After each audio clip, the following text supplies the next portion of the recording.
क्योंकि हम जो पाप करते हैं जाने अनजाने में, उन पापों का तो फल हमें मिलना ही मिलना है। लेकिन देखो पाप तो हो ही गए हैं, तो क्यों ना आप पापों को छोड़कर और मन को पुण्य से जोड़ा जाए। कोई आपसे सवाल करे कि संसार का सबसे उत्तम पुण्य क्या है, सबसे श्रेष्ठ पुण्य क्या है, तो सबसे श्रेष्ठ पुण्य है अपना कल्याण कर लेना ही, आत्म कल्याण कर लेना ही सबसे श्रेष्ठ पुण्य है। हमने सब कुछ किया पर आत्म कल्याण ना कर पाए तो कोई अर्थ नहीं है। इसलिए सबसे बड़ा पुण्य क्या है? अपना कल्याण।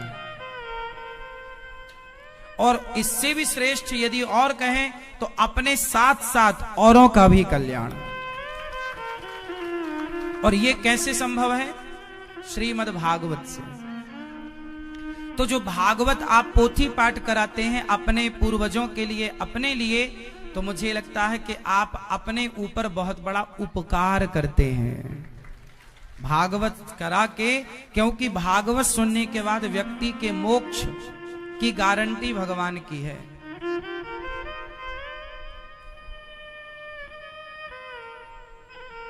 ये यथा माम प्रपद्यन्ते तांस तथैव भजाम्यहम्। जो मुझे भजता है मैं उसे भजता हूं। भगवान कहते हैं जो मुझे भजता है मैं उसे भजता हूं। तो जो भगवान की शरण में है भगवान उसका कल्याण करते हैं।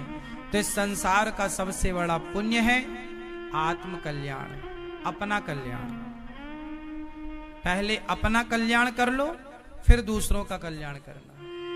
जब आप फ्लाइट पर यात्रा करते हैं, आप कभी एरोप्लेन में बैठे होंगे, चील गाड़ी में, हवाई जहाज में,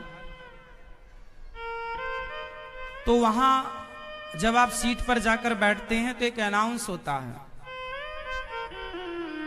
कि जब विमान ऊपर हो और अकस्मात ऑक्सीजन की कमी आन पड़े तो ऊपर से ऑक्सीजन जो उसमें सेट होती है, मास्क गिरता है, तो पहले वो बोलते हैं अपने को लगाएं फिर दूसरे की मदद करें। पहले वो मास्क खुद लगाएं फिर दूसरों को लगाएं, क्योंकि आप अपने को बचा पाएंगे तब ना दूसरों को बचा पाएंगे। अपने को ना बचा पाए तो दूसरों को क्या बचाएंगे। तो जो अपना कल्याण कर सकता है वही दूसरों का भी कर सकता है। जो अपना नहीं कर सका दूसरों का क्या करेगा। तो पहले अपना कल्याण कीजिए, और अपना कल्याण करना ही सबसे बड़ा पुण्य है। आप भागवत सुनते हैं, किसके लिए सुनते हैं? आप भागवत सुन करके अपने ऊपर उपकार करते हैं। क्या करते हैं? अपने ऊपर उपकार करते हैं। क्योंकि ये भागवत जो सुनेगा, आग में हाथ जो डालेगा उसका जलेगा।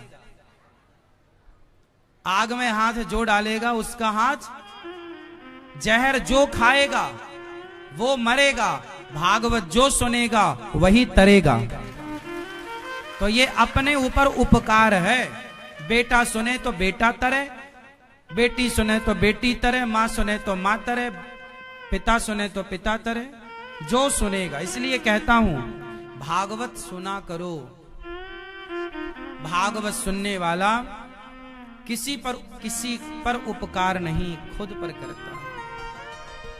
और बहुत बड़े उपकारी हैं वो लोग जो भागवत के परीक्षित बन करके औरों को भागवत सुनवाते हैं। इसलिए भागवत जी की पोथी पाठ अगली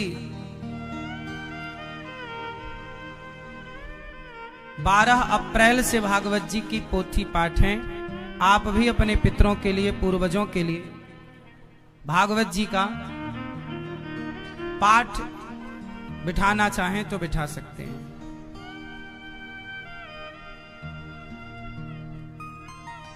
प्रिय भक्तों, कल हम लोगों ने कथा में सुना कि धुंधकारी जैसा महान पापी भागवत सुन के तर गया। देखो भागवत सुनी धुंधकारी ने तो उसका उद्धार हो गया। भागवत सुनी परीक्षित जी ने, परीक्षित जी का उद्धार हुआ। नाम जप किया अजामिल ने, अजामिल का उद्धार हुआ। भक्ति करी मीरा ने, मीरा का उद्धार हुआ। जो करेगा उसका कल्याण है, जो नहीं करता उसका कल्याण नहीं है। इसलिए भक्ति सबके लिए हितकारी है। सब जुड़ो भक्ति से। भागवत में भगवान के स्वरूप का, भगवान की लीलाओं का, भगवान के वैभव का दिव्य वर्णन है। भागवत जी जन्माद्यस्य यतोऽन्वयादितरतस् चार्थे स्वभिज्ञः स्वराट् तेने ब्रह्म हृदय कवये मुह्यन्ते यत्सूरयः तेजो वारिमृदां यथा विनिमयो यत्र त्रिसर्गो मृषा धाम्ना स्वेन सदा निरस्तिकुहकं सत्यं परं धीमहि। धर्मः प्रोज्झितकैतवोऽत्र परमो निर्मत्सराणां सतां वेद्यं वास्तवमत्र वस्तु शिवदं तापत्रयोन्मूलनम्। श्रीमद्भागवते महामुनिकृते किं वा परैरीश्वरः सद्यो हृद्यवरुध्यतेऽत्र कृतिभिः शुश्रूषुभिस्तक्षणात् निगमकल्पतरोर्गलितं फलं शुकमुखादमृतद्रवसंयुतं पिबति भागवतं रसमालयम् मुहुरहो रसिका भुवि भावुकाः। भगवान जन्म आदि यस्य जन्माद्यस्य, जो परमात्मा सृष्टि को उत्पन्न करने वाले हैं, पालन करने वाले हैं, संहार करने वाले हैं, वो भगवान कैसे हैं?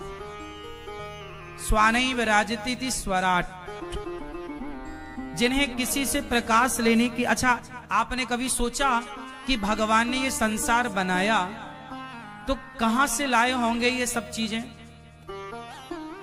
कहां से लाए होंगे ये सब हड्डी? कहां से लाए होंगे ये सब माटी पत्थर? किस तरह से बनाया होगा? कोई मटेरियल तो चाहिए ना। तो उसमें कहा है कि भगवान जैसे मकड़ी अपने से जाल, अपने अंदर से जाल निकालती है, जैसे मकड़ी जाल का धागा कहीं बाजार से थोड़ी खरीदती है। मकड़ी का जो जाल होता है वो धागा कहां से लाती है? उसकी लार, उसके अंदर से ही वो धागा बुनती है। उसी तरह जैसे मकड़ी अपने भीतर से ही जाल तैयार करती है, उसी में खेलती है और फिर उस जाल को अपने अंदर वो निगल भी लेती है, खा भी लेती है उसी जाल को। उसी तरह भगवान ये संसार को अपने भीतर से वैसे ही प्रकट करते हैं जैसे मकड़ी अपने भीतर से जाल को प्रकट करती है। फिर ईश्वर उस मकड़ी की तरह संसार में रहते हैं आपके और हमारे रूप में, और फिर जब लीला पूरी हुई तो संहार कर लेते हैं।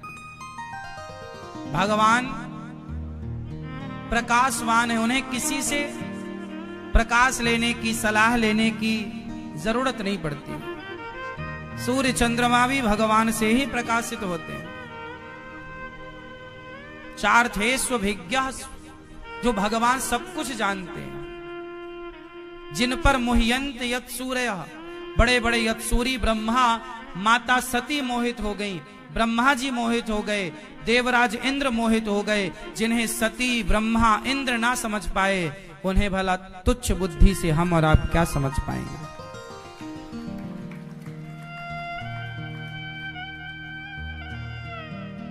उन्हें हम क्या समझ पाएंगे? तो भगवान जो सत्य के धनी हैं, जिनसे सत्य प्रकट होता है, जो स्वयं सत्यवान है, ऐसे सत्य स्वरूप परमात्मा का हम ध्यान करते हैं, उन्हें अपने हृदय में धारण करते हैं। सत्यम परम धीमहि, उन्हें अपने हृदय में बसाते हैं। जो भगवान धर्म के अवतार हैं, साक्षात रामो विग्रहवान धर्मः धर्मः प्रोजित कई तवोत्र परमो निर्मत्सराणाम सताम। भागवत सुनने से क्या होता है? मत्सरता समाप्त होती है। मत्सरता क्या है? जलन, ईर्ष्या, यही मत्सरता है। हमारे अंदर मत्सरता ही तो भरी है। हम एक दूसरे की उत्कर्ष को नहीं देख पाते, एक दूसरे की तरक्की को नहीं देख पाते। बड़ी पीड़ा होने लग जाती है, परेशान होने लग जाता है मनुष्य। जब काहू के देखें विपत्ति, सुखी भय मानहु जग नृपति। बड़े सुखी हो जाते हैं तब जब किसी पर संकट आता है। ये जो हमारा भाव है छल कपट ईर्ष्या का, ईर्ष्या द्वेष से। अच्छा एक बात बताओ, आपके अंदर किसी के प्रति ईर्ष्या द्वेष है या नहीं? आप सबसे सवाल है। क्यों मैया, आपके अंदर ईर्ष्या द्वेष है, मत्सरता है? हाँ या ना?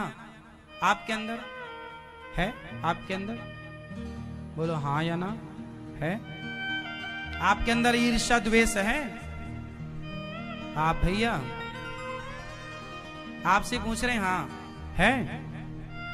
ये मैया बताएंगी, सोफे पे बैठी है मैया। मैया बताओ मेरी माँ, आपके अंदर ईर्ष्या द्वेष है? ईर्ष्या द्वेष हाँ या ना? ये मैया आगे वाली मैया बताओ मेरी माँ। चलो अच्छा, ये पीली मैया बताएंगी, आपके अंदर ईर्ष्या द्वेष है? नहीं। मैया आपके अंदर नहीं? मैया आपके अंदर सही बताओ। नहीं है? तुम कितना भी मना करो। हम सबके अंदर ही लगभग ये दोष पाया जाता है। ये दोष है, इससे वही बच सकता है जिसे भगवान बचाना चाहें। इसलिए जो भगवान के आश्रित हैं वो तो इससे बच जाएंगे, और जो भगवान के आश्रित नहीं है वो बच पाना संभव नहीं है। भगवान कहते हैं निर्मत्सराणाम सताम। निर्मत्स मतलब मत्सरता त्याग दो। मत्सरता मतलब यही निंदा चुगली छल कपट। निर्मल मन जन सो मोहि पावा, मोहि कपट छल छिद्र ना। छल कपट नहीं चाहिए ना भगवान को, यही है मत्सर। ये मत्सरता हट जाए तो आप बताओ, हम और आप थोड़ी बुरे होते हैं। हमारे अंदर लोभ आ जाता है तो वो हमें बुरा बना देता है। हमारे अंदर अभिमान आ जाता है, वो हमें। इंसान बुरा नहीं होता। इसलिए हिंदू धर्म में कहा जाता है अधर्म का नाश हो, अधर्मी का नाश हो, ऐसा नहीं बोला जाता। हम व्यक्ति का नाश नहीं चाहते, व्यक्ति के अंदर की बुराई का नाश चाहते हैं, क्योंकि व्यक्ति तो बुरा है ही नहीं।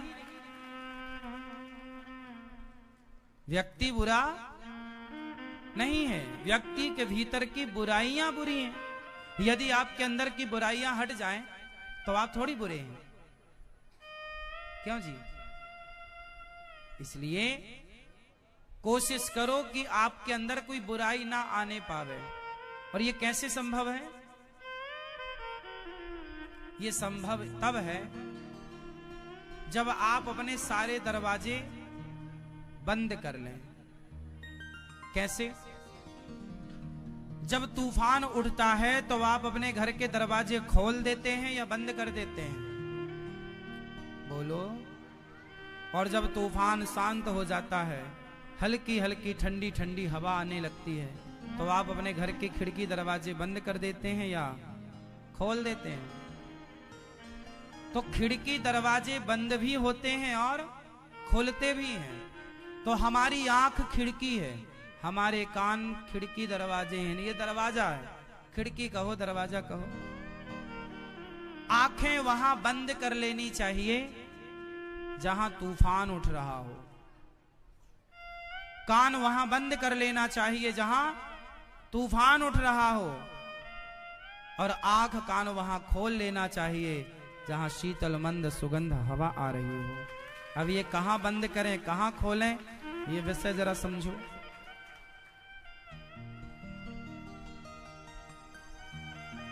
आंखें वहां बंद कर लेनी चाहिए जहां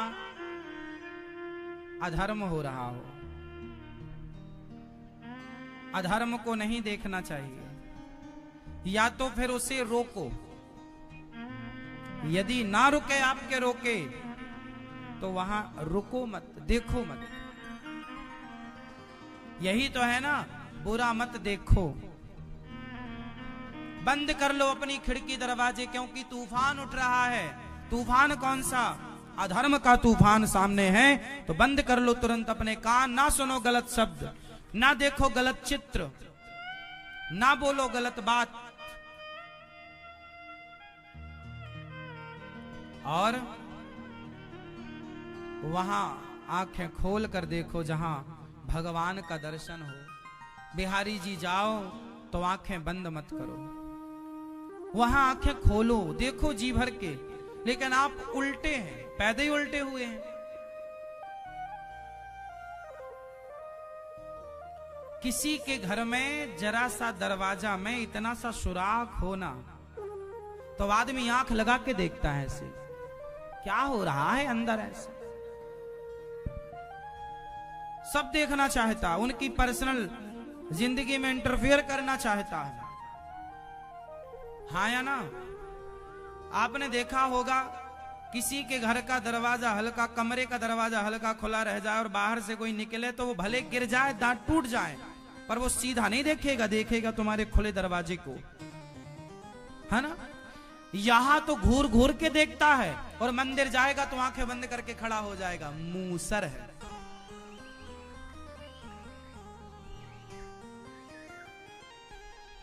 अरे बिहारी जी के सामने आंखें काहे को बंद कर लिया? उन्हें तो जी भर के देखो, और तब तक देखो जब तक बिहारी जी मंदिर से निकल करके मन मंदिर में आकर ना बैठ जाएं, तब तक देखते रहो, देखते रहो जी भर के।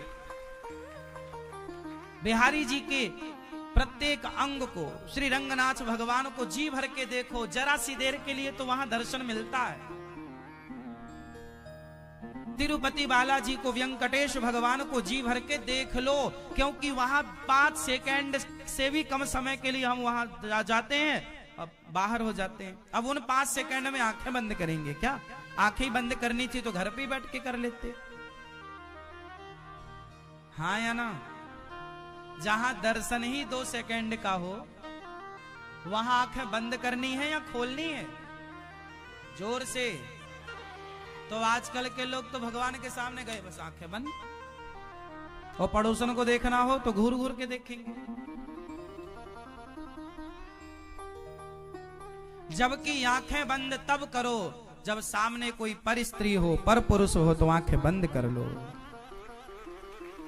आंखें वहां खोलो जहां गुरु हो, जहां गोविंद हो। जहां गोविंद है वहां आंख खोलो, जी भर के देखो। कन्हैया तुम्हें एक नजर देखना है, जिधर तुम छिपे हो उधर देखना है। कान वहां बंद कर लो जहां गलत बातें हो रही हो, जहां किसी की निंदा और चुगली हो रही हो, लेकिन आप तो वहां और कान लगा के सुनते हैं। क्या कह रही है सास? सुनो सुनो चुपके से। क्या कह रही है बहू? सुनो सुनो सुनो। खूब कान लगा के सुनते हैं। कहावत तो सुनी होगी, दीवारों के भी कान होते हैं। ये इसलिए कहा गया क्योंकि आदमी दीवार में कान लगा ही रहता है कि उस तरफ क्या बात चल रही है आ जाए। तो आप सुनते तो हैं, पर निंदा चुगली सुनने में आप बहुत मास्टर हैं। जरा कुछ बात कोई करने लग जाए तो आप दूर से भी कान बिल्कुल वही हैं, सुन रहे हैं पूरी बात। जो नहीं सुनना चाहिए वो आप सुन रहे हैं, इसीलिए आप लोग दुखी हैं। जो नहीं सुनना चाहिए वो सुनेंगे, और जो सुनना चाहिए वो आप नहीं सुनते। क्या सुनना चाहिए? संतों की वाणी सुनना चाहिए, भागवत सुनना चाहिए, सत्संग सुनना चाहिए, माता पिता की सुनना चाहिए, बड़े बुजुर्गों की सुनना चाहिए, श्रेष्ठ जनों की सुनना चाहिए, लेकिन वो आप नहीं सुनते। बाकी चीजें खूब ध्यान से सुनते हैं। इसलिए आंखों को वो मत दिखाओ जो देखने योग्य नहीं है, वो दिखाओ जो देखने योग्य। कानों को वो मत सुनाओ जो सुनने योग्य नहीं है, वो सुनाओ जो सुनने योग्य।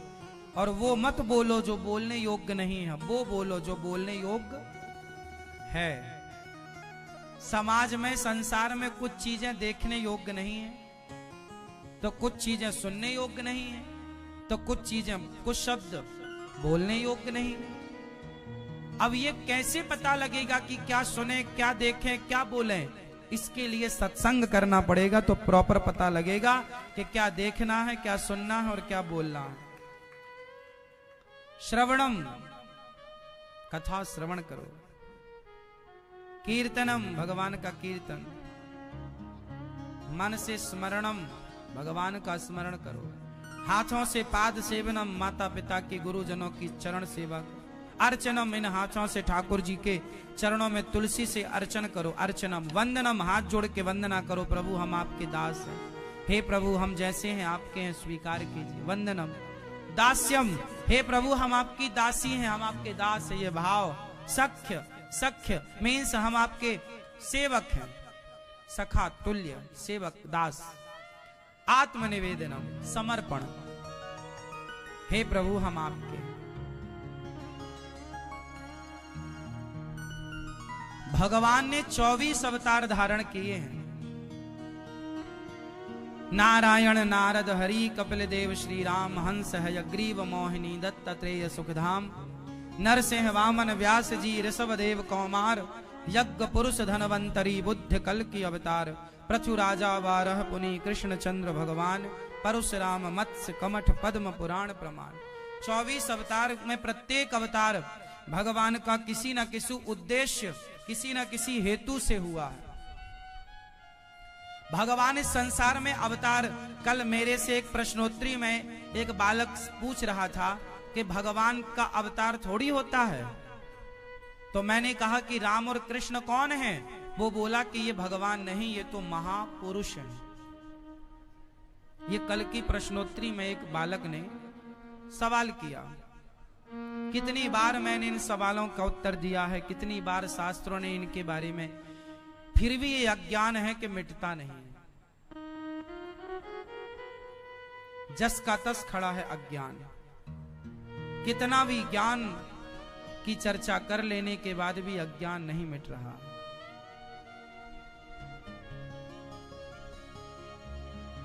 भगवान का अवतार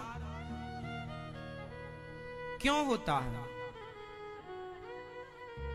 क्या राम भगवान है? क्या कृष्ण भगवान है? यदि ये भगवान है तो फिर लोगों को संदेह क्यों है? सवाल आपसे, भगवान अवतार लेते हैं या नहीं? उत्तर जोर से, लेते हैं। तो फिर बताओ कि यदि भगवान अवतार लेते हैं तो क्यों लेते हैं? भाई लेते हैं माना तो कारण होगा ना, बिना कारण के कार्य तो हो नहीं सकता। क्यों लेते हैं? क्या रीजन है, उद्देश्य क्या है? आप बताओ, भगवान अवतार लेते हैं या नहीं? तो क्यों लेते हैं? उत्तर दो। असत्य पर सत्य की विजय कराने के लिए। आप बताओ बेटा, भगवान अवतार क्यों लेते हैं? ये भक्तों के उद्धार के लिए। आप बताओ बेटा। हाँ, इस प्रश्न का कोई भी आपसे ये सवाल करे कि भगवान अवतार क्यों लेते हैं, या कोई आपसे सवाल करे कि भगवान तो अवतार लेते ही नहीं है, तो उनसे पूछना कि फिर राम कौन है और कृष्ण कौन है? ये भगवान ही तो हैं। वो बोलेगा कि ये तो महापुरुष हैं, वो बोला मेरे से कल बच्चा कि ये तो राम कृष्ण जी जो हैं ये तो भगवान नहीं महापुरुष हैं। तो मैंने उससे बालक से कहा कि क्या किसी महापुरुष ने आज तक, यदि कृष्ण महापुरुष हैं तो फिर महापुरुष हैं तो महापुरुष तो बहुत हुए हैं धरती पर, फिर आज तक किसी महापुरुष ने एक उंगली से गिरिराज जी तो नहीं उठाया। किसी महापुरुष ने बिना खंबे का सेतु तो नहीं बनाया। तो कृष्ण को महापुरुष ही नहीं, वो भगवान है। और वैसे गलती उन बालकों की नहीं है जो भगवान पर क्वेश्चन खड़ा करते हैं, क्योंकि भगवान की भगवत्ता को तो ब्रह्मा, इंद्र और माता सती ना समझ पाई, तो भला तुम्हारी और हमारी बुद्धि कितना समझेगी। ये दोष उनका नहीं है जो ये सवाल खड़े करते हैं। मोहयन्ति यत् सूर्य,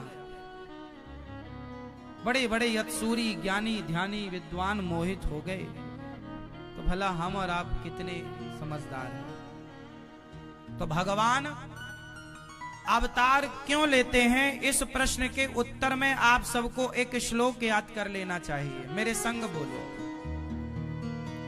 भगवान अवतार क्यों लेते हैं, तो आपको एक श्लोक बोल देना है, उत्तर आ जाएगा। याद कर लो इस श्लोक को। परित्राणाय साधूनां,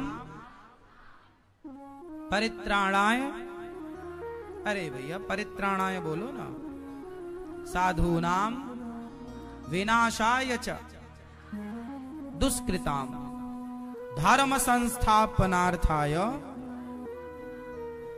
संभवामि युगे युगे। परित्राणाय साधूनां विनाशाय च दुष्कृतां धर्म संस्थापनार्थाय।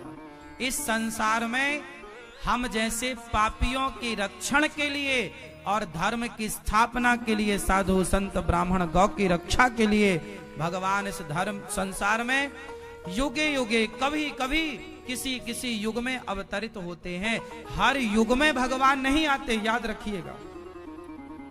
हर युग में भगवान नहीं आते।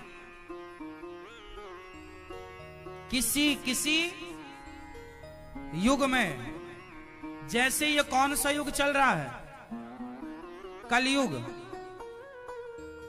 इस कलयुग में भगवान आएंगे, पर इसके पहले जो कलयुग निकल चुका, क्योंकि कलयुग कई बार निकल चुके, जैसे संडे मंडे ये कई बार निकल चुके।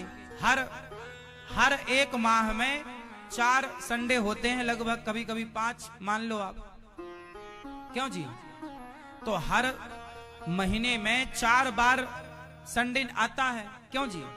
या 5 बार किसी महीने में। तो जैसे हर महीने में 4-5 बार संडे आता है, 4-5 बार मंडे आता है, उसी तरह हर बार सतयुग त्रेता द्वापर कलयुग, फिर चक्कर वही, सतयुग त्रेता द्वापर कल, फिर चक्कर वही, सतयुग त्रेता, संडे मंडे ट्यूसडे वही है, इतवार सोमवार मंगलवार बुधवार वही है, फिर लौट के इतवार आएगा, फिर लौट के संडे आएगा, फिर आना कहां, वही आना। जैसे जनवरी फरवरी मार्च अप्रैल चैत्र वैशाख, अब जो चैत्र आ गया, चैत्र वैशाख जेठ आषाढ़, फिर इसके बाद फिर पूरा घूम के फिर चैत्र वैशाख जेठ आषाढ़ सावन भादो कुंवर कार्तिक अगन पूस माह फागुन, फिर चैत्र वैशाख जेठ आषाढ़, वही चक्कर वही है ना, हाँ या ना? उसी तरह सतयुग त्रेता द्वापर, बोलो सतयुग त्रेता द्वापर। तो भगवान, ये जो कलयुग है ये कौन सा कल्प चल रहा है, याद होना चाहिए सब आपको, हमने कई बार याद दिलाया है। ये कौन सा कल्प है? ये श्वेत बाराह कल्प है। ये एक कल्प में एक कल्प मतलब ब्रह्मा जी के 1000 चतुर्युग को एक कल्प कहते हैं। ब्रह्मा जी की आयु टोटल 100 साल की है। ब्रह्मा जी की आयु टोटल, भैया ब्रह्मा जी की आयु टोटल 100 साल की है, पर उनका 100 साल हमारे 100 साल जैसा नहीं है। उनका 100 साल कैसा है वो सुनो। ब्रह्मा जी का एक दिन कितना, जैसे हमारा एक दिन होता है 24 घंटे का, जिसमें रात और दिन दोनों मिली हुई है, हाँ या ना। 12 घंटे का दिन और 12 घंटे की टोटल हमारा 24 घंटे का टाइम पीरियड होता है, हाँ या ना। उसी तरह ब्रह्मा जी का एक दिन, ब्रह्मा के एक दिन को एक कल्प कहते हैं। और ब्रह्मा जी के एक दिन में 1000 बार चतुर्युग बीत जाता है। सतयुग त्रेता द्वापर कलयुग, सतयुग त्रेता 1000 बार ब्रह्मा जी के एक दिन में 1000 बार चतुर्युग बीत जाते हैं। तो ये ब्रह्मा जी अभी लगभग 52 साल के हो चुके हैं। उसमें से ब्रह्मा जी का ये श्वेत 12 कल्प चल रहा है। 51-52 वर्ष के ब्रह्मा जी हो गए हैं लगभग।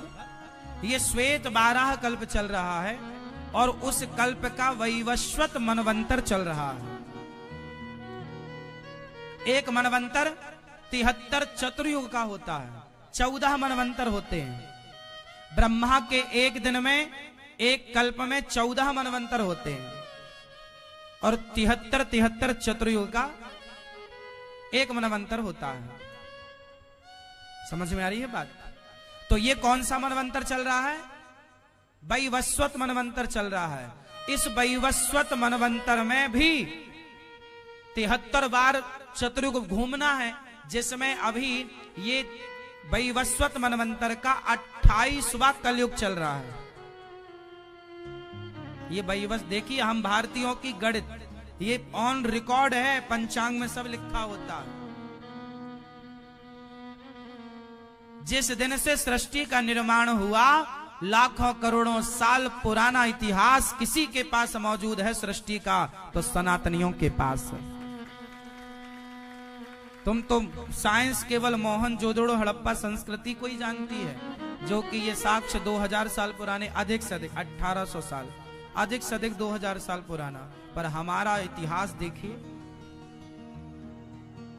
ब्रह्मा जी की आयु भी लिखित में है, कितने साल के ब्रह्मा हो गए।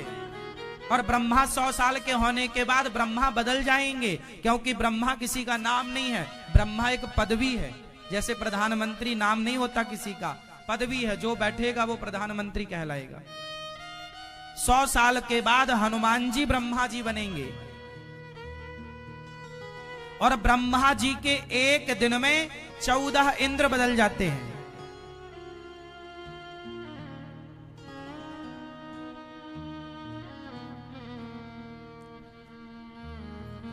कल्प कल्प की बातें हैं। इसलिए आप लोग कई बार कंफ्यूज होते हैं कि शिव महापुराण में लिखा है कि शिव जी से सृष्टि हुई, देवी भागवत में लिखा है कि देवी मां से सृष्टि हुई, भागवत जी में लिखा है कि भगवान श्रीमन नारायण से सृष्टि हुई।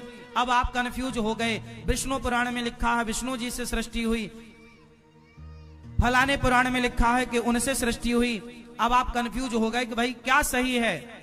ये सारी बातें कल्प कल्प के भेद से सही है। कल्प कल्प का भेद क्या है इसे समझो। जब आपसे कोई कहे कि कल्प कल्पांतरों का भेद है, तो ये इसका अर्थ निकलता है कि जैसे आपके घर में 4 महिलाएं हैं या 4 पुरुष हैं, तो क्या होता है, काम तो एक ही है, रोज सवेरे जागना, नहाना धोना, बर्तन ठीक करना और भोजन बनाना, झाड़ू पोंछा, रोज वही काम है ना। रोज खाना बनाओ, रोज बर्तन धो लो, रोज चौका बर्तन करो, रोज सो जाओ, रोज का काम सेम होता है, काम वही है। तो होता क्या है, आज का काम जिठानी ने कर लिया भोजन बनाने का, बर्तन धुलने का, तो फिर कल देवरानी कर लेगी, तो फिर परसों से छोटी वाली बहू कर लेगी। मतलब काम एक है, पर कभी उसी काम को आपने कर लिया तो कभी उसी काम को मैंने कर लिया। उसी तरह सृष्टि उत्पन्न करना, पालन करना, संहार करना काम तो वही है, पर उसी काम को कभी ब्रह्मा जी ने कर लिया, तो कभी शंकर जी ने कर लिया, तो कभी भगवान विष्णु जी ने कर लिया, कभी देवी माँ ने कर लिया। तो जिसने कर लिया उनका वर्णन आ गया कि इस बार इस कल्प में सृष्टि इन्होंने की, इस कल्प में सृष्टि इन्होंने की। इन सब के मूल में है भगवान नारायण। तो इस बात को ना समझने से लोगों के अंदर भ्रांतियां होती हैं कि ऐसा ऐसा क्यों लिखा है, जबकि लिखने वाले एक व्यास जी हैं सब कुछ, तो फिर उन्होंने क्यों अलग अलग लिखा? वो कल्प कल्प की बातें लिख रहे हैं ना। अब जैसे रामचरितमानस में रावण कितने हैं, कितने रावणों के बारे में आप लोगों ने सुना है?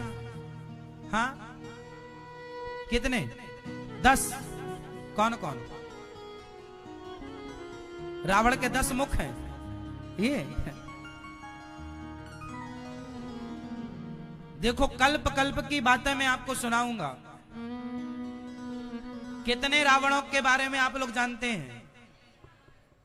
जिसको एक रावण के बारे में जानकारी है वो बताएं कि हम केवल एक के बारे में जानते हैं। जिसे 2 के बारे में जानकारी है वो 2 बताएं, जो 3 वाले, जो 4 वाले। जिसे एक रावण के बारे में जानकारी है वो हाथ उठाएं। कितने लोग केवल एक रावण को जानते हैं? रामचरितमानस में ही कई रावणों की चर्चा है। देखिए, पहला रावण कौन बना? जय और विजय। जय और विजय जो भगवान के द्वारपाल थे, उन्हें श्राप देकर के रावण कुंभकर्ण बनाया गया सनकादियों के द्वारा। सुना होगा ये कि नहीं सुना? दूसरा, जब नारद जी को मोह हुआ विश्व मोहिनी से, तो वहां शिव जी के 2 गण थे, जिन्होंने बाद में नारद जी को बताया कि आप बंदर जैसे दिख रहे हैं। तो नारद जी ने उन्हें श्राप देकर शिव गणों को, एक बार भगवान नारायण के पार्षदों को जय और विजय को श्राप मिला, तो वो रावण बने एक कल्प में। ये बात कल्प कल्प की। दूसरे कल्प में भगवान शंकर के 2 गण, उन्हें श्राप देकर नारद जी ने रावण कुंभकर्ण बनाया। तीसरी बार तुलसी के पति वृंदा, तुलसी के पति, सॉरी, तुलसी जो वृंदा है, वृंदा के पति जलंधर, जिनके नाम से पंजाब का एक शहर पड़ा जालंधर, जहां का जालंधर है वहीं उसकी राजधानी रही है। तो जालंधर भी एक बार रावण बना। और चौथा रावण प्रताप भानु नाम का एक राजा था। वो प्रताप भानु नाम का एक रावण बना। तो रावण वही है, लंका वही है, बस पात्र बदल गए।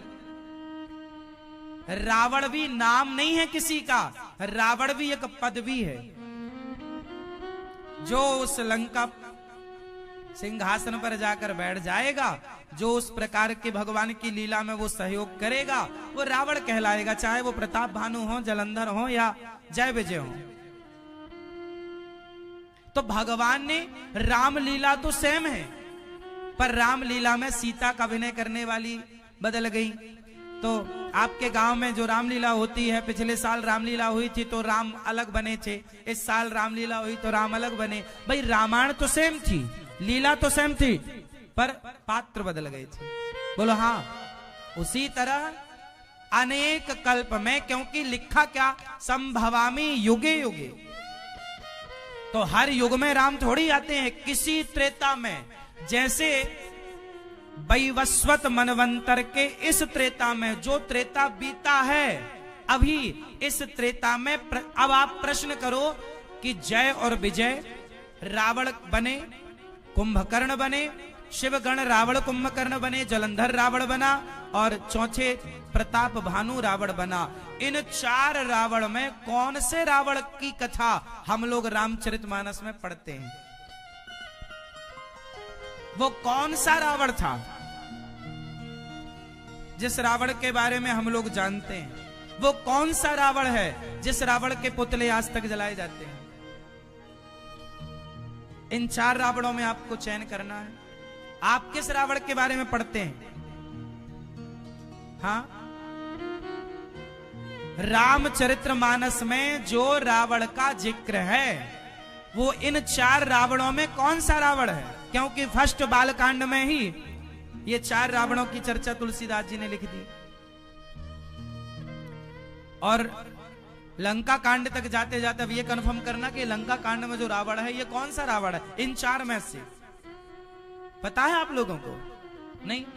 ये सारी बातें मर्म की हैं, गहराई जब तक ये गुरु परंपरा से ना पढ़ो, शास्त्रों को पुस्तक खरीद के लाने से पढ़ने से कोई ज्ञानी नहीं होता, जब तक उस ग्रंथ को गुरु जनों के चरणों में बैठ के समझा ना जाए, पढ़ा ना जाए। इसलिए हमारे यहां गुरु परंपरा है। कौन सी परंपरा? भगवान राम भी पढ़ने गुरुकुल गए, ये गुरु परंपरा। बिना गुरु के ज्ञान नहीं होता। इसलिए लोग कहते हैं ना, गुरु मंत्र क्यों लेना चाहिए? बिना गुरु मंत्र के यथार्थ ज्ञान हो ही नहीं सकता। आप बाजार की पुस्तकें कितनी भी पढ़ लो, कोई भी मंत्र जप लो, लेकिन बिना गुरु के वो ज्ञान नहीं हो सकता जो ज्ञान कल्याणकारी है। खुरापाती ज्ञान तो हो जाएगा, यथार्थ ज्ञान, जिस ज्ञान से कल्याण होना है वो ज्ञान। तो जो 4 रावण हैं, इन 4 रावणों में प्रताप भानु नाम का जो रावण बना, वही रावण रामचरितमानस का किरदार निभाने वाला रावण है। और ये चारों रावण के अलग अलग कल्पों की कथा है। किसी कल्प में वो रावण बना, तो किसी कल्प में ये रावण बना, तो किसी कल्प में वो रावण बना। उसी प्रकार जैसे भगवान कृष्ण के ग्वाला, सखा, मनसुखा, श्री रामा, मधुमंगल, ये कौन है? कृष्ण के अवतार भी हर किसी किसी युगे युगे, मतलब किसी किसी युग में होता है। तो किसी युग में जब भगवान कृष्ण बनकर आए तो उनके सखा ग्वालवाल आप बन के आ गए। तो हम में और आप में कभी काबिलियत भगवान ने देखी भक्ति, तो कभी भगवान ने अपनी लीला में आपको और हमें अपना ग्वाला बना लिया, कभी आपको अपनी गोपी बना लिया, कभी भगवान हमें भी अपनी लीला में सम्मिलित कर लेते हैं। पता है आपको? अच्छा ये बताओ, जब राम राजा थे उस समय आप में से कितने लोग थे वहां पर? राम जब अयोध्या के राजा बने या राम का जब वनवास हुआ, उस समय आप में से कितने लोग अयोध्या में थे? आप में से कोई था वहां? बोलो हाँ या ना, जोर से, जोर से, जोर से। हाँ, जरूर आप और हम किसी ना किसी रूप में, भले हम अयोध्या की लता पता के रूप में रहे हो, हम भले राम की प्रजा के रूप में कहीं ना कहीं रहे हो, पर रहे जरूर होंगे उस समय भी। अयोध्या से 100 किलोमीटर दूर रहे हो या 1000 किलोमीटर दूर रहे हो, पर रहे उस कार्यकाल में भी हम लोग रहे होंगे, रहे होंगे। अब किस रूप में हम वहां थे वो हमें नहीं पता, पर थे जरूर। हो सकता है राम के जो बंदर भालू रहे वही अपन में से कोई बंदर भालू बन के राम जी के सपोर्ट में रहा हो। क्यों जी, बंदर भालू रहे होंगे? कैसे कहा जाए कि हम नहीं थे? अरे नहीं थे ये कहने से क्या फायदा होगा? ये कहो ना कि हम ग्वाल वाल के रूप में थे कृष्ण की लीला में, और बंदर भालू के रूप में हम त्रेता में भी थे। हाँ या ना? थे हम?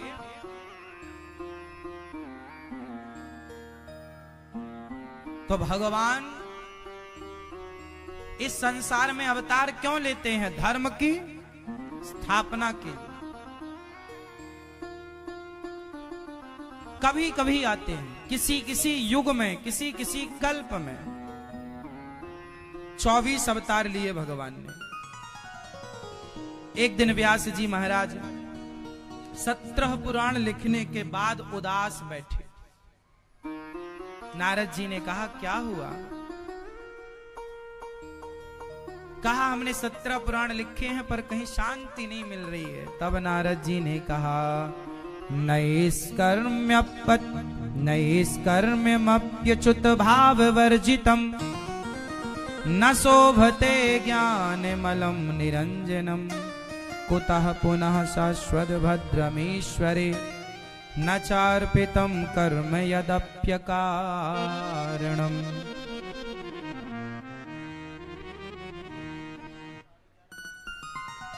भगवान श्री नारद जी महाराज कह रहे हैं कि वह ज्ञान मोक्ष की प्राप्ति का साधन है जिस ज्ञान में भक्ति मिली हो।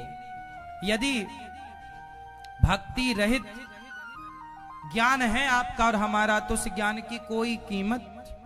आपने अभी तक पुराण लिख करके वेदों का विस्तार करके ज्ञान को तो प्रमोट किया है, ज्ञान को तो बढ़ाया, पर भक्ति की विस्तार से चर्चा नहीं की, इसलिए व्यास जी आपको शांति नहीं मिली।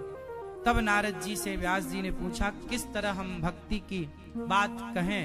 तब नारद जी ने कहा 4 श्लोकों की भागवत सुनाई। अहमेवासमेवाग्रे नान्यद यद सद सत्परम् पश्चादहं यदेतच्च यो वशिष्येत सोऽस्म्यहम्। ऋतेर्थं यत् प्रतीयेत ना प्रतीयेत चात्मनि तद विद्यादात्मनो मायां यथा भासो यथा तमः। 4 श्लोकों की भागवत जब नारद जी ने सुनाई व्यास जी को, उन 4 श्लोकों से 18,000 श्लोक तैयार किए वेद व्यास जी ने। और शुरुआत कहां से की? महाभारत के युद्ध से। महाभारत एक बहुत विशाल युद्ध है। उस युद्ध में अच्छा, महाभारत के युद्ध का जो निरूपण है वो क्यों किया गया? ताकि समाज में युद्ध ना हो। जो महाभारत की कथा सुनता है, पढ़ता है, सीखता है, उसे कभी युद्ध से नहीं गुजरना पड़ता, युद्ध की जरूरत ही नहीं पड़ेगी। भगवान श्री कृष्ण बहुत बड़े राजनीतिज्ञ हैं, कूटनीतिज्ञ हैं, बहुत बड़े ज्ञानी हैं। सब कुछ भगवान ने सिखाया है, साम दाम दंड भेद। कहां किस नीति का प्रयोग करना चाहिए ये हमें जान लेना चाहिए। हम भारतीय लोग हैं, हम अनपढ़ नहीं रहे, हम लोगों के पास नीतियों का ज्ञान रहा। हमारे यहां कितनी नीतियां हैं, विदुर नीति, चाणक्य नीति, कितनी नीतियां भरी पड़ी हैं। कहीं ना कहीं से आप ज्ञान ले लो, सीख लो। जिसकी नीति और नियत अच्छी होती है उसकी सदा जय जयकार होती है। इसलिए आप अपनी नीति बेहतर करो। नीति क्या होती है? लोग नहीं बोलते तुम्हारी नीति खराब है, नियत खराब है। नीति कैसी होनी चाहिए? कैसी नीति? अच्छे को अच्छा कहो और बुरे को बुरा कहो, लेकिन सदा धर्म को आगे रखो। किसको आगे रखो? किसको? धर्म को। कोई भी काम करेंगे धर्म के अनुसार करेंगे। महाभारत में जितना भी कार्य हुआ है धर्म के अनुसार हुआ है। अच्छा ये बताओ, महाभारत में अभिमन्यु मारे गए, धर्म से मरे कि अधर्म से मरे? जोर से।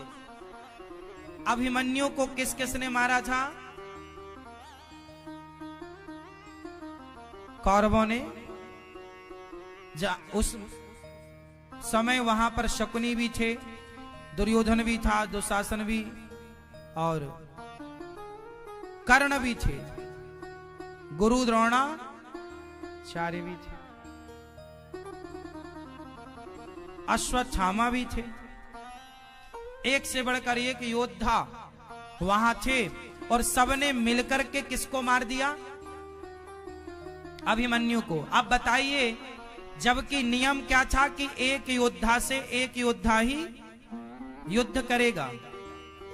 नियम तो यह है कि भाई एक से एक ही लड़ेगा, लेकिन वहां एक से 7 लोग लड़े। अब ये धर्म था? उत्तर दो। धर्म था? अच्छा ये बताओ, धर्म तोड़ने की शुरुआत किसने की? कौरवों ने की। और जब इन्होंने धर्म को तोड़ा, धर्म की बात नहीं मानी, अधर्म किया, तो भगवान ने फिर इन सबको अधर्म से ही मारा, क्योंकि तुम अधर्मी हो तो मरो अधर्म से। जैसे को यही धर्म, यही राजनीति है, यही नीति है कृष्ण की। ये महाभारत सिखाता है कि यदि तुम अधर्म के राह पर हो तो तुम्हारे लिए फिर हम धर्म का मुंह ना देखेंगे। धर्म का मुंह उसके लिए देखेंगे जो धर्ममय हो, धर्म के राह पर चले। तुमने कब कब धर्म देखा? अधर्मी को अधर्म से मार देना धर्म है। जैसे गुरु द्रोणाचार्य के सामने एक झूठ फैलाया गया कि अश्वत्थामा मारा गया, जबकि मारा नहीं गया था। अब आप सवाल कर सकते हो कि पांडवों ने अधर्म का साथ क्यों लिया? हाँ, क्योंकि ये कौन से धर्मात्मा थे? इन्होंने ही तो चक्रव्यूह बनाया था और उस बच्चे को मार दिया जो अभी 18-19 साल का था। 7 लोग मारे उसे। एक से लड़ते ना तो जानते कि तुम मर्द हो। 7 मारे उसे। और मर गया जब अभिमन्यु, तो मरे हुए उसके सिर पर दुर्योधन के जीजा ने लात मारी, जयद्रथ। मरे हुए अभिमन्यु के सिर पर लात मारा। मुर्दे का अपमान नहीं किया जाता, पता है आपको? सम्मान अपमान की बात तब तक जब तक प्राण है। मर गया तो फिर कोई सम्मान का है, मर ही गया। लेकिन मुर्दे के साथ भी इन्होंने अत्याचार किया था। ये कौन सा धर्म था? हाँ, इसलिए भगवान ने कहा तुम जैसे मानोगे बेटा वैसे मनाएंगे। रुको, झूठ फैलाया कि अश्वत्थामा मारा गया। गुरु द्रोणाचार्य भी पक्के आदमी, नहीं मैं नहीं मानूंगा, युधिष्ठिर बोलेगा तब मानूंगा। भगवान बोले बोल दो। युधिष्ठिर जी बोले झूठ कैसे बोलूं, मैं कह रहा हूं ना बोल दो। झूठे आदमी के सामने झूठ बोलना ही धर्म है। तेरे सामने क्या सच्चा बोले? तुम कौन से सच्चे हो? तुमने कौन से सच्चाई और अच्छाई के काम किए हैं? तो उन्होंने पीछे बोल दिया अश्वत्थामा मारा गया। अश्वत्थामा हता नरोवा कुंजरोवा। हाथी मारा गया कि इंसान? आप कंफर्म करो। हाथी भी मार दिया अश्वत्थामा नाम का। वो गुरु द्रोणाचार्य ने छोड़ दिया धनुष बाण। दृष्टद्युम्न ने आकर के गुरु द्रोणाचार्य का सिर काट दिया। गुरु द्रोणाचार्य का सिर क्यों कटा? जैसे को बताओ, गुरु द्रोणाचार्य का सिर क्यों कटा? क्योंकि इन्होंने अपने चेले का अंगूठा कटवाया था।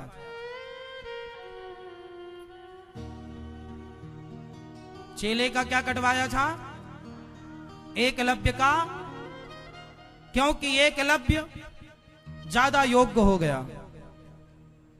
तो गुरु द्रोणाचार्य को लगा कि अच्छा, गुरु द्रोणाचार्य वहां अपनी जगह सही थे। उन्हें लगा कि ये एकलव्य कहीं में इस विद्या का दुरुपयोग ना करे, तो उन्होंने छल से कहा कि तुझे मैं गुरु दक्षिणा तू मुझे दे। तो क्या? अंगूठा। तो जब इन्होंने एक निर्दोष आदमी का, जो आपके प्रति बहुत समर्पित था, बेचारे ने दे भी दिया, तो जब आपने किसी एक भले आदमी के साथ बुरा किया तो फिर ईश्वर की डायरी में तो नाम आ गया आपका कि भाई आपने गलत किया। जब गलत किया है तो चाहे तुम गुरु द्रोणाचार्य हो, चाहे तुम भीष्म पितामह हो, पर कर्म दंड तो भोगने पड़ेंगे ना साहब। तुमने अंगूठा कटवाया, तुम्हारी गर्दन कटेगी। कटी गर्दन। ये उनके कर्मों का दंड था। ये उनके कर्मों का। इसलिए कहता हूं मेरी मां, लाख आंख से देख रहा है तुझे देखने वाला, तुम कितने भी पावरफुल हो, पर ईश्वर सब देख रहे हैं, और जब देंगे हिसाब तो कोई क्यों ना हो, भगवान के बाप को भी भोगना पड़ता है कर्मदंड। दशरथ जी को भी पुत्र वियोग में तड़प तड़प के मरना पड़ा, क्योंकि श्राप था। भगवान के बाप को भी क्षमा नहीं है, ये मृत्यु लोक है। जो जस करहि सो तस फल चाखा, को न काहू को सुख दुख कर दाता, निज कृत कर्म भोग सब भ्राता। यहां कर्म दंड मिलेगा, आप कोई क्यों ना हो, इसलिए बच के रहना रे बाबा। जितना आप कर रहे हो मेरी माँ, अच्छा या बुरा, सब ईश्वर की डायरी नोट कर रही है। पितामह गुरु द्रोणाचार्य का सिर कटा, किसने काटा? धृष्टद्युम्न ने काटा।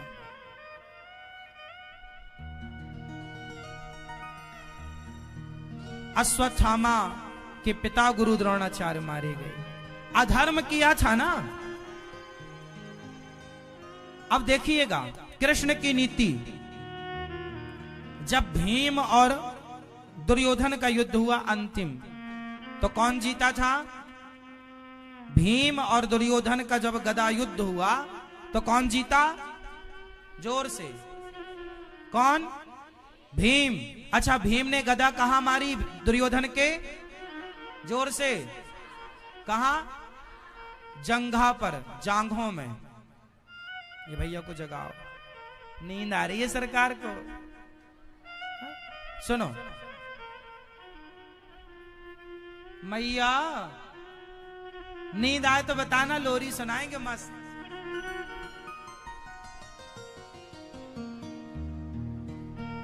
सुनो, दुर्योधन के जंघा कहां, गदा कहां मारी? जंघा पर। जबकि गदा युद्ध का नियम होता है कि गदा को जांघों पर नहीं मारा जाता। इसका मतलब भीम भैया ने क्या किया? धर्म किया कि अधर्म किया? दुर्योधन के साथ भीम भैया ने गदा वहां मारा जहां नहीं मारना चाहिए था। तो ये भीम भैया ने दुर्योधन के साथ धर्म किया कि अधर्म किया? जोर से, जोर से, अधर्म किया। तो ये अधर्म करना सही था या गलत था? जोर से, अधर्म कैसे सही हो सकता है? अधर्म कैसे सही हो सकता है? अधर्म ऐसे ही सही हो सकता है जैसे कांटे को कांटा निकालता है, ऐसे अधर्मी को अधर्म से मारना ही धर्म है। क्योंकि ये प्रश्न किया भगवान श्री कृष्ण के भैया श्री बलराम जी ने। बलराम जी आए उस युद्ध में, तीर्थ यात्रा से लौटे, तो कहा क्यों भीम तूने दुर्योधन को अधर्म से क्यों मारा? जांग तोड़ दी उसकी। जांग तोड़ना सही नहीं है।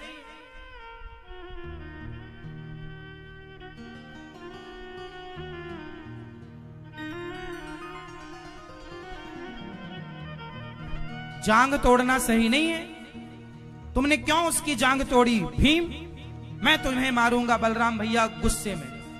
तब भगवान श्री कृष्ण ने बोला, वाह भैया वाह, आप आ गए तीर्थ यात्रा से, आ गए दुर्योधन को बचाने। जब द्रौपदी की लाज ये लूट रहा था तब आप कहां थे? क्या द्रौपदी के कपड़े उतारना भरी सभा में वो धर्म था? क्या इसके द्वारा ये कहना द्रौपदी आजा मेरी जंघाओं पे आके बैठ जा, क्या ये धर्म था? जिसने दूसरे की औरत को अपनी जंघा में बिठालने का प्रयास किया उसकी जंघा तोड़ देनी चाहिए दाऊ भैया, यही धर्म है। कहां थे आप जब ये द्रौपदी के कपड़े उतार रहा था? इसने कौन सा धर्म किया है? जब इसने कोई धर्म नहीं किया तो फिर इसके लिए धर्म का मुंह ना देखा जाएगा। ऐसे अधर्मियों को तो अधर्म से मार देना ही।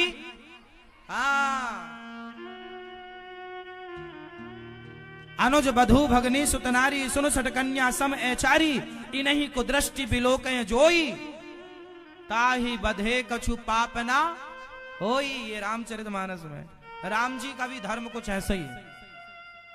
बाली को राम जी ने मारा तो बाली बोला हमें क्यों मारा, छिपके क्यों मारा?